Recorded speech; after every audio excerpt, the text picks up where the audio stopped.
வணக்கம். நான் உங்கள் விதை. அதாவது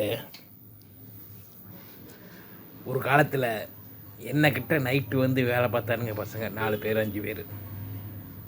கண்டினியூட்டியாக வாரத்துக்கு 2 பேருக்கு 3 பேருக்கு 5 நாள் 3 நாள் 2 நாள் வேலை கொடுப்பேன். குறைஞ்சபட்சம் 3 நாளைக்கு மேலே கொடுப்பேன். 4 பேருக்கு 2 பேருக்கு 3 பேருக்கு. ரொட்டீனாக பார்த்தோம்னா அப்போ 2 பேருக்கு கம்பல்சரி வேலையாக இருக்கும். இன்னைக்கு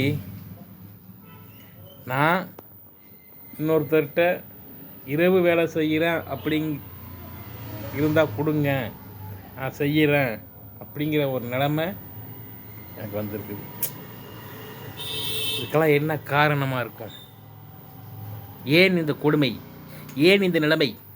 எனக்கு வந்த நிலைமை வேறு யாருக்கும் வரக்கூடாது என்று சொல்லி இந்த நேரத்தில் கஷ்டத்தோடு உங்கள்கிட்ட இந்த செய்தியை நான் பகிர்ந்துக்கிறேன்.